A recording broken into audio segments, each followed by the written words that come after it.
เอาบ่คอนนี่ตัวพี่เต็มน้องนี่โชว์ไรโชว์ สรุปได้จักชอบผู้นับนะ205ชอบทั้งหมด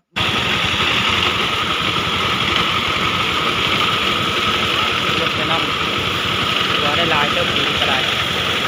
หลายก็มีก้อนนะได้บ่ปิดแล้วบ่ปิดยะขนาดโลดมันมีแนวล่อลื่นหน่อยโย่มันก็ทั้งโมนเลยบ่เอาบัดนี้ผมเอาดีแล้วล่ะนี่เชฟก็คือบ่อเสียงเพชรมาได้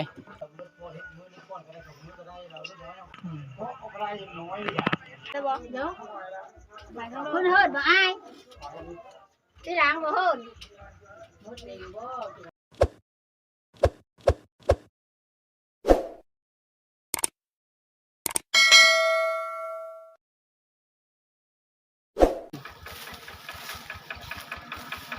กับตะไคร่สบายดีพ่อแม่พี่น้อง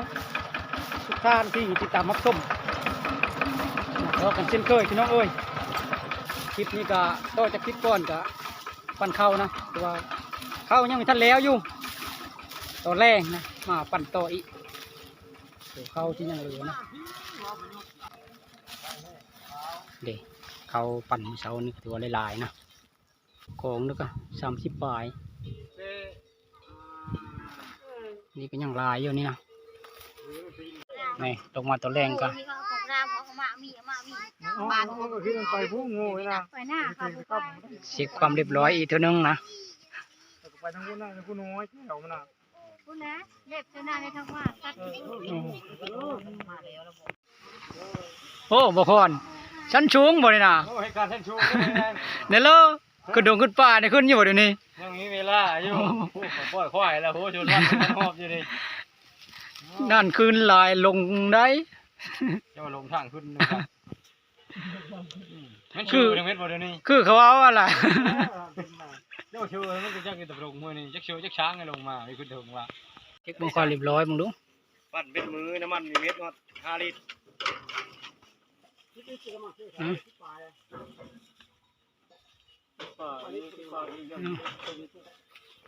เอาสตัดเครื่องบาทนี้สตัดเครื่องได้บาทนี้ลุยตัวแรกนะนี่บติดช้ำกำลังตกแล้วบาทนี้ริมมันนะริมเล็กมั้งริม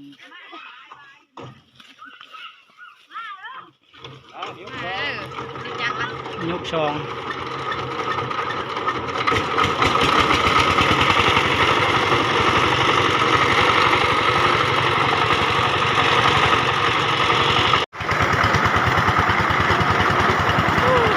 เรื่องมีลายพวกแล้วผู้ยกเขาตัวมีนี่มีแต่ทีมงานกันย้ายมัดเข้านะ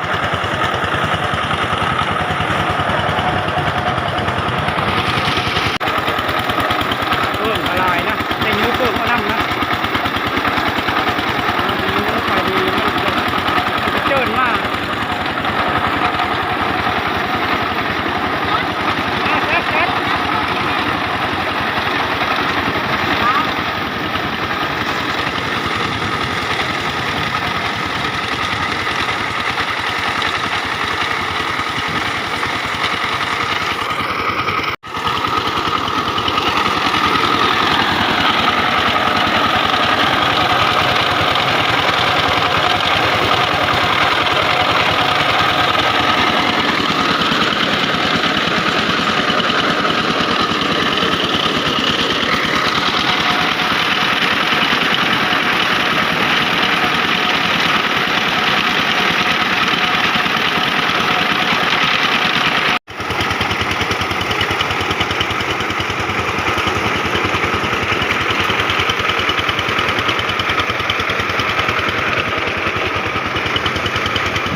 ตอนแรกก็ได้ยุบพอเข้าขึ้นเคยพี่น้องเอ๋ย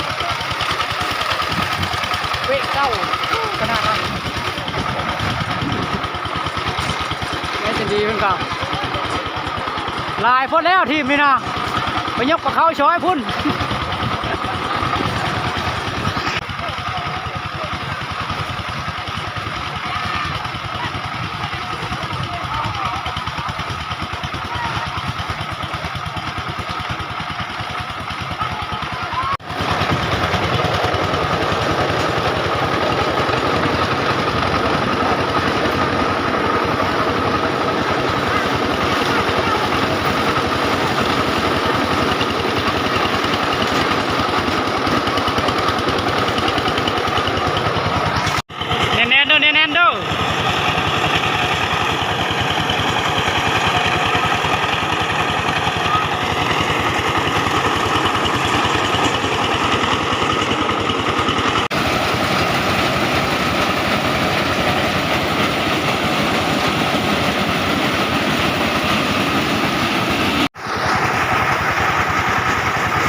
เพราะว่าเพิ่งมันหลายของเข้าง่าย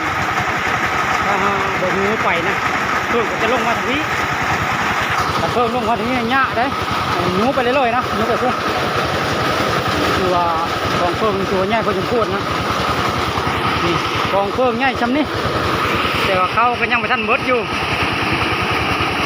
ตอนแรกนี่ถือว่าลายนะมาช่วยลายคนตอนแรก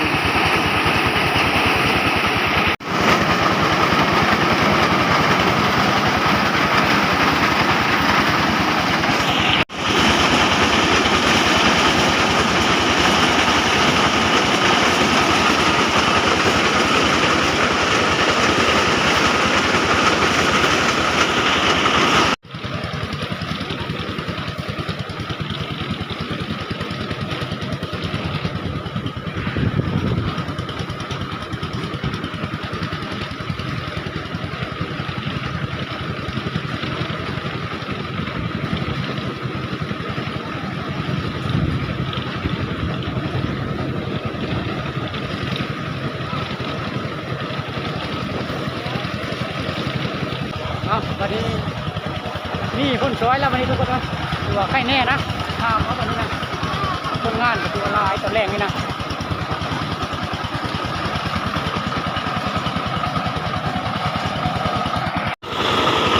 มาด้านละ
ค่อยๆป้อนตัวนี้ว่าจะได้ข้าวปุนะ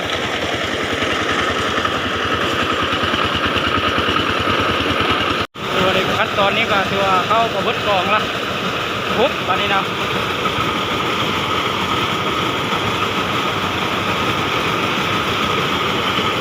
เชือกกระสอบนี่ก็ลายเติมนี่กระสอบนี่ก็เอาที่รถจับกองนะ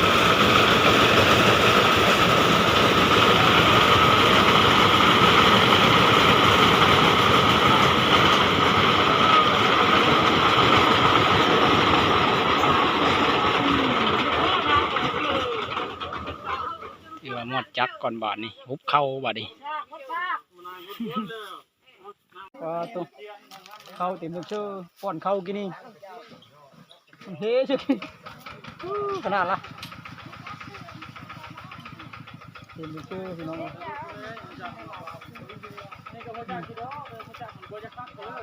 เอาหุบบาทนี่ตัวขั้นตอนนี้ท้ายอยู่หน่อยนี่นี่ปุ๊บวันนี้ก็เอาขึ้นวันนี้กับตัวนั่นละได้ละบัน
อนนี้ก็ถือว่า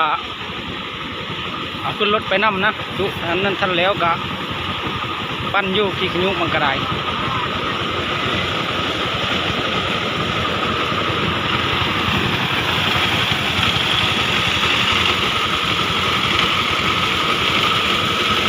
รถไปนำถือว่าได้หลายเติมดีก็ได้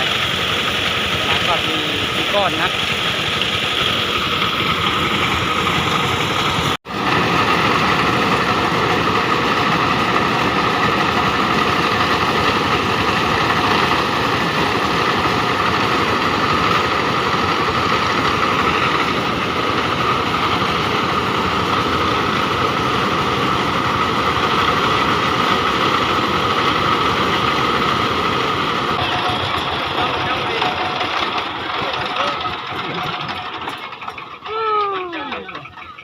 ถือว่าสำเร็จไปนะถือว่าเอาขึ้นหลายขั้นแล้วนะตอนนี้ก็นี่ก็4ขั้นออกก่อนก็2ละนี่ก็ยัง2เชื่ออยู่ตอนนี้ก็กำลังเซ็กเบิ้งบีมันหลุมละเซ็กเอาบีมาเชื่อเปลี่ยนบีนะลูกปืนแตก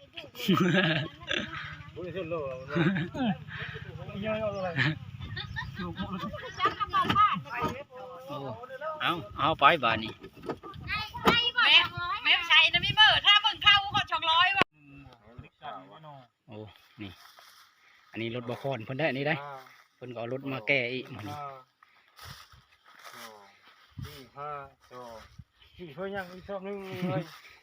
เอาจักชอบบคอนรถนี่ชอบนึงเอาเช้าบ่เอาตัวเลิศนี่เช้าโอ้เพิ่นทางหน้าพี่เด้อเพิ่นก็เอาเช้าชอบนะนี่เช้าคือการนี่ครับจอดไม่ยอมไม่ได้จอดเช้าแล้วนะเล่นไม่จักเล่นยังท่านไหลจะลุกอยู่ดีนะยังไหลอยู่ดีนี่หน้าโจงที่นี่เลยนี่พก92 93 94 95 96 97 98 99 200นับละนี่นับละผู้ได้กี่เดือนที่พี่ละนี่น่ะขบูแล้วนี่พี่เอามาปวดละมัดจะมัดเฟืองใช่ละ105 ชอบเอาน้ำตื้มเจ้าตื้มไม่ได้6บ้านตัวนี้ไหนเชื่อตัวพี่เต็มเอาบคอนนี่ตัวพี่เต็มเอานี่เชื่อไรเชื่อสรุปได้จะชอบผู้นับนะ205 ชอบทั้งหมดมันถือว่าเกินคาดแล้วได้โน่เขารีบนะปกติ200 เปล่านะครับ5 เปล่า10 เปล่าเท่าไรนี่มันเอาดีสรุปแล้วก็ได้200กับ5ชอบนะถือว่าได้หลายเติมดีกระดาษรถก็หลายคันละอ้อมก้อนก็ได้นี่ก็กำลังทยอยมือละบ้านนี้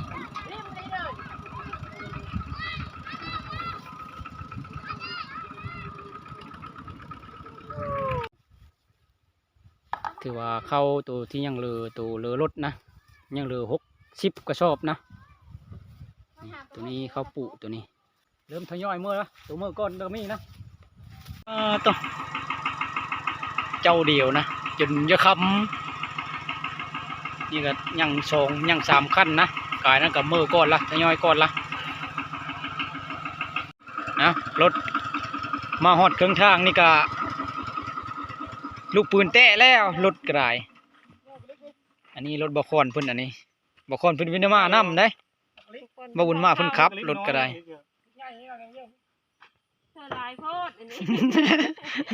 ชำเดียวตารถนี่ก็หุงขนาดรถตาแตกอันนี้ก็คนหากระเจอยู่กระเจก็กระเจ17มีเห็นนำแล้วบอกเลย7เห็นเลยย้ายลายกระเจเนี่ยเต็มละรถกะไปอีกเฮโลถือว่า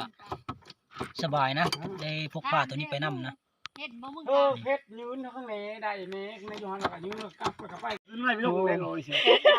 เฮ็ดเข้า แน่รถมีมะขามดองมีมะขามดองนี่ใครแน่บ่นี่ คำดองนี้ มันได้มันโดนมันหรอว่าบอกมันนี่อ้อแล้วเนาะ อ๋องาอยู่บ่ พืชเลย เคาะก็แจบแลดแล้วเคาะ นี่มีกระเล็ดนี่ น่าตัวนี้เต้นี่ เขาคันนี้ 4 วงแรงจัง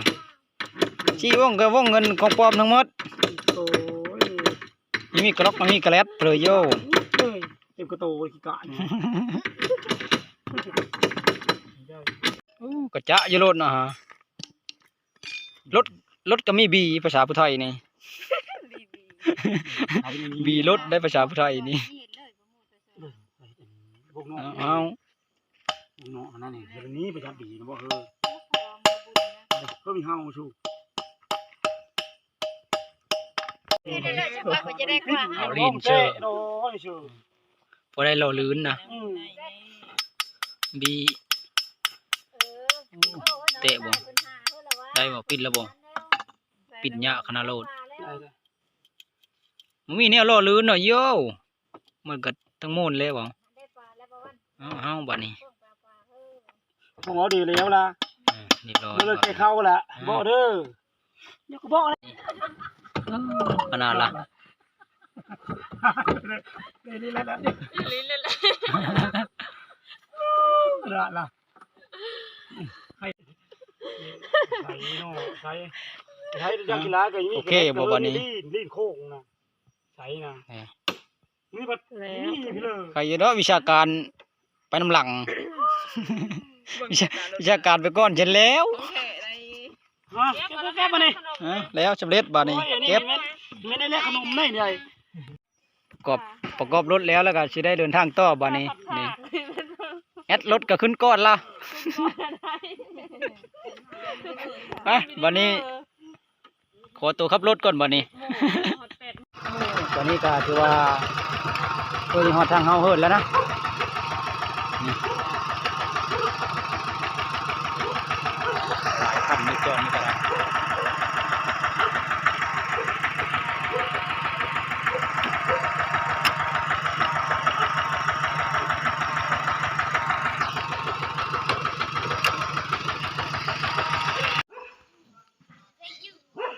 โอ้มาฮอดแล้วก็ตอนฮับรถนี่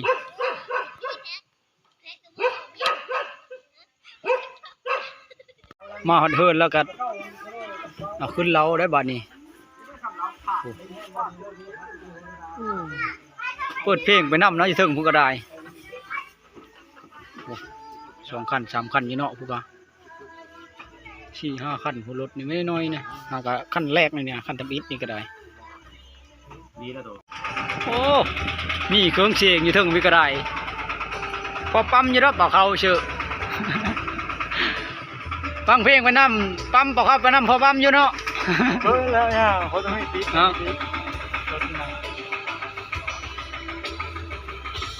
นี่ก็จะเต็มแล้วนี่กะ แต่ละเครื่องจะดีเอาขึ้นมานี่ เอาขึ้นบาทนี่ขนาดละ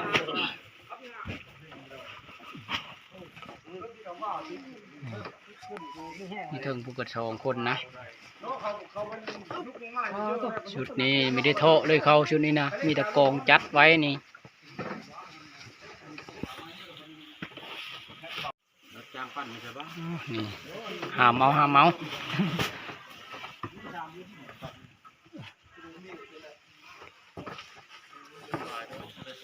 เอาถุงยางอนามัยนะมาเชิญ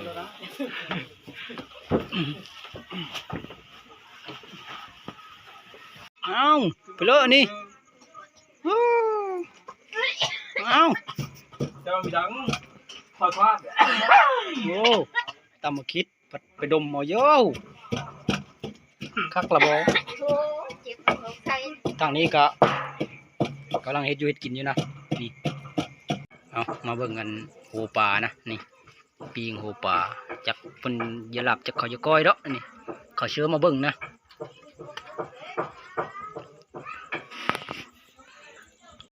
เอาถือว่าสุกแล้วปรุงได้นะพี่น้องเอ้ยเขาเชื่อมาเบิ่งโหปลาเดี๋ยวสิลอยเบิ่งจักโหพี่น้องเอ้ย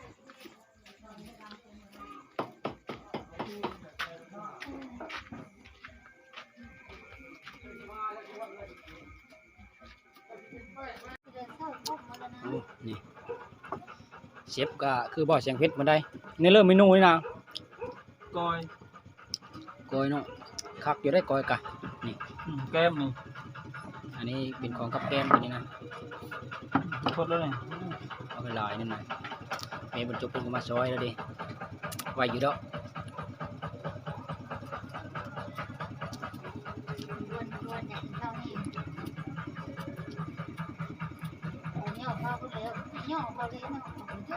นี่ซอยแล้วก็เริ่มปรุงเลยบัดนี้ชื่อ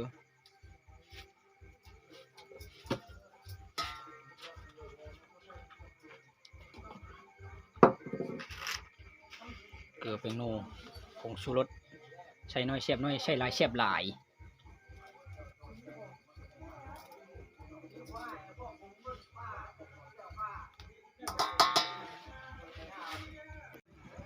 หลังจากเอาเกลือเป็นโนเชื่อแล้วก็ซอยมะนาวเชื่อบาทนี่บีบน้ำมะนาวเชื่อ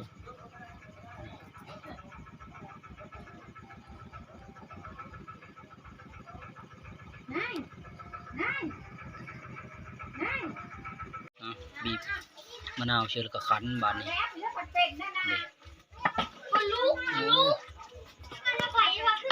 นี่ปั่นเอาน้ำกะทิได้บาทนี้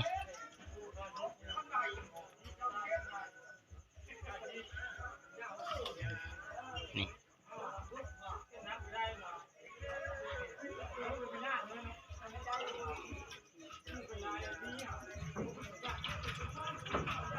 หลังจากปั่นน้ำกะทิก็เอาน้ำกะทิมาค้างหม้อก่อนบาดนี้นี่ค้างไฟบาดนี้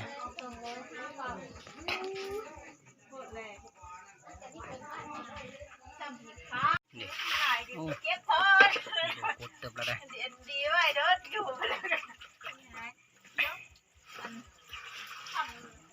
อันนี้นะ เด้โอ้ได้ละบาดนี้ปรุงบาดนี้ อันนี้นะชิดอันนี้นะฮะเอาเงินจ้า นี่ถอยอยู่กระชามเอาเลือลงก่อนบาดนี้ลงตัวนี้ก่อนเนาะตัวนี้น้ำกะทินี่เลือปรุงตัวนี้ก่อนบ่ปรุงกะทิก่อนสูตรเพิ่นได้สูตรเด็ดเพิ่นนะสูตรเด็ดของบ่อเพชรปรุงน้ำกะทิได้แล้วก็เอาต้นปลาลงนี่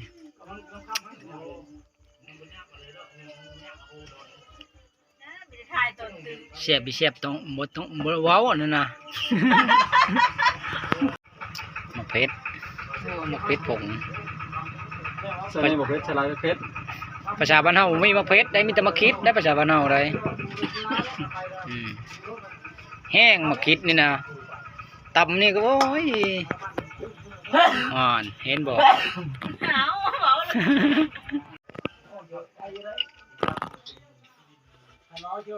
ปักลงไป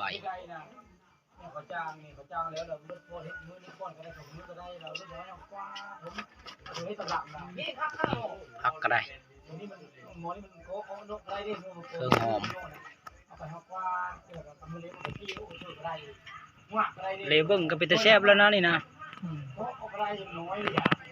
ขั้นตอนสุดท้ายบอกวันนี้เอาข้าวโพดเชื่อ ไม่ขาดจำนะลนตัว ขั้นตอนสุดท้ายเอาข้าวโพดเชื่อแล้วก็ถือว่าแซ่บบ่แซ่บก็ชิมเบิ้งนะนี่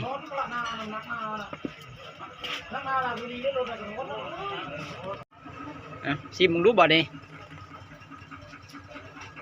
นี่เลิกคักแล้วบ่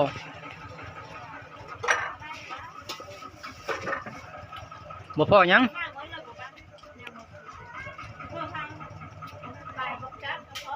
ไม่กล้าบอลพี่น้อง ฮะ ไม่กล้าบอล มีเพชรบ่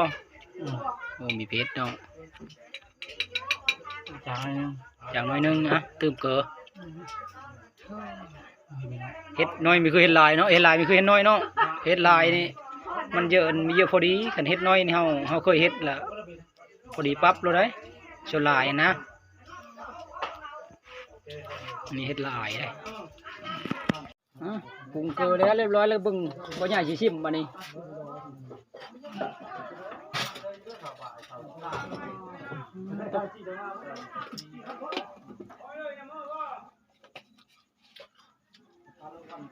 ซ่บปะอร่อยปะ แซ่บยังเดียว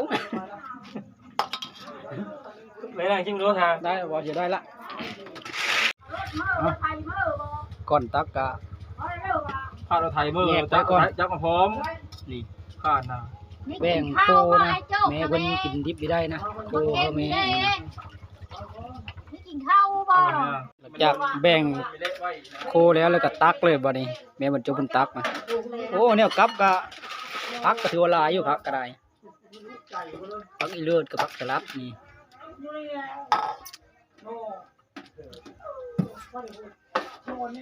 เจ็ดสองผ้าด้วยนะสามบ่เอาสามกระโตกก็ถือว่าสามกระโตกนะเอ็ดสามผ้าโอ้น้ำสดได้นี่นี่ต้มหูมันอันนี่นะ เนี่ยมันความนั้นพอได้มาแบ่ง อยู่ความกันเห็นลายแต่ฮุบเท่านั้นแหละ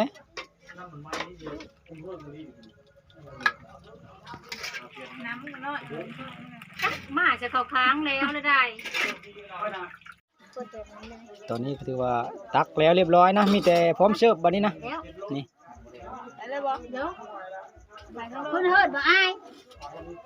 ที่หลังบ่เฮิร์ด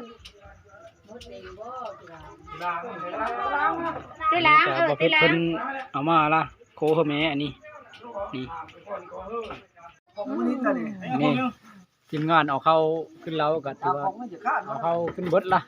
เอาเข้านะ วันนี้ มีทั้งรู้จักอยู่ กินข้าวบัดนี้นี่ จังหอดเสิร์ฟเหรอจังเลย บ้านน้ำเดียวปีนามีพันในเขา เอ้าบัดนี้เอ้า ที่ต้องโม่กูเลย แล้วกินข้าวบัดนี้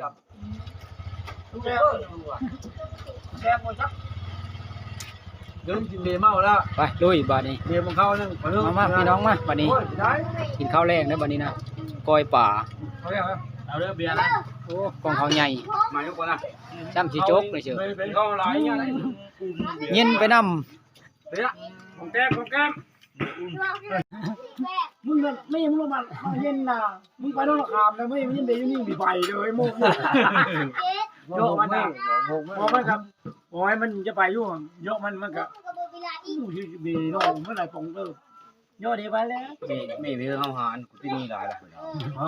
ตัวเลขกูอยู่หารล้านนึงล่ะ บ้านนี้ เย็นเย็นนี่เด้อยก พักก็มีช่วงแนวพักก็ได้พักสลัด เขาจะไม่อึ้งแล้วยักษ์ขาดลง ปืนกูแล้วจะขับ วันมันพาได้คลิปมันจะเอาเองมันเรื่อง เสียงดูประเภทคือโอเคนะครับนะ แค่ใครเรื่องเขาเต็มแล้วเรื่องเขาเต็มแล้วเรา เห็นไหมวะโอเคโอ้ยเป็นไม่ได้อย่าขึ้นได้นึกว่าจักเจอ ว่าจะมอง เขาหลายเจ้า อยู่หารก็น่ะยังเท่าเต็ม ไว้ทั้งนั้นบอก เอ้ยดิ่งหัวยังป้าแต่จักแก๊สสองแก๊สไปเลยป้าก็ชีพร้อม เต็มแล้วก็ยังมันเล่าก็ยังอยู่ได้ เฮ้ย เรามันเล่าท่านเพิ่งอยู่ กินอยู่คน รายปีได้เข้าเรือเราเรือเรารายปีได้ไม่เลยนะเรือเราจะพักไปรายปีได้มีเรือเรานะมีเรือเบอร์กับพอดีนี่ ไว้จากล่างเราไว้จากล่างเฮือคุ้มครองเขารักไว้เฮือแต่กูถือกระแจเรื่องมันลงอันมันน่ะ ไว้อีกไว้จะไว้เพื่อนเพื่อย่ามาว่าจะไปหน้าเลยว่ะ แจฮันจีนี่ชื่อมาเด้อโต๊ะบ๊อกคดล่ะชื่อใหม่อีเจ้ามันหา เอาลูโดดเอามาลูโดดก็ได้ แม่นแหละ ปีบ่เฮ้ยมาตอนหลังนี่เตรียมยากันมาก ะปิยังมีเนาะกะปิ ผมมาแล้วก็กินข้าว ย่า แม่ใช่มื้อนอนแล้ว กินนี่ ทำไม เราเลยกินแกงปลาเลย แม่นมื้อเอิ้นตักลีผมน่ะกักนอนกักเอวกูจัก ไว้กินข้าวต้องเช็ดเบาๆก็ถูก กินข้าวกินน้ำก็ถือว่าอิ่มไปที่ให้น้อยแล้วนะแต่ละคนก็ได้แยกย้ายกันมือเพิ่นมาละผู้มาช้อยก็ได้นะสังกัดคลิปนี้ก็จะได้เอาชำนี้พี่น้องเอ้ยไว้พบพอกันคลิปหน้า